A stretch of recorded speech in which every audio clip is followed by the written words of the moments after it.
Centipede, যা অনেকের কাছে চেলা হিসেবে পরিচিত, মূলত আর্থ্রোপোডা পর্বের প্রাণী।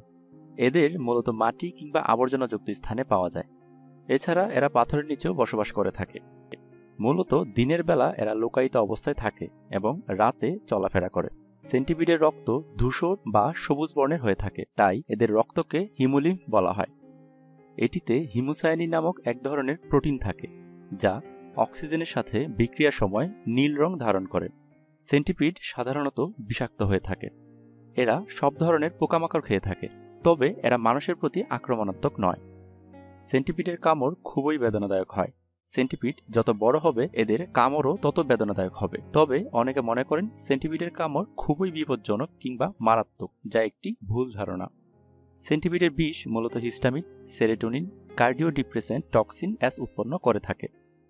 যখন কোনো সেন্টিপিড কামড় দিবে তখন আক্রান্ত স্থানটি লাল হয়ে যাবার পাশাপাশি বিভিন্ন উপসর্গ দেখা দিবে, যেমন অ্যালার্জি, জ্বর, বমি বমি ভাব, চুলকানি এবং জায়গাটি ফুলে যাওয়া ইত্যাদি। তাই আক্রান্ত স্থানে যত দ্রুত সম্ভব গরম পানি কিংবা গরম পানির কিছু ভাপ দিয়ে রাখতে পারেন।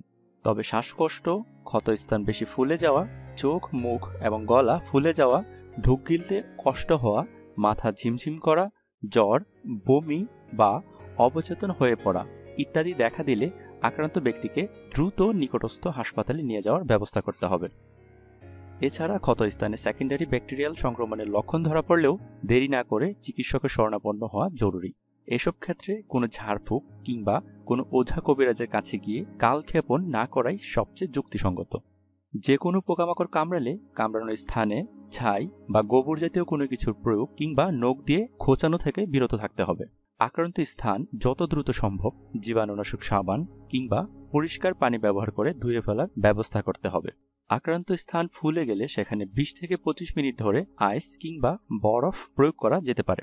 পাশাপাশি ওই স্থানে অ্যান্টিহিস্টামিন কিংবা ক্যালামাইন জাতীয় লোশন বা ক্রিমও ব্যবহার করা যেতে পারে। এছাড়াও নিকটস্থ ডাক্তারের পরামর্শ নিতে হবে এবং ডাক্তারের পরামর্শ অনুযায়ী অ্যান্টিবায়োটিক সেবন করতে হবে।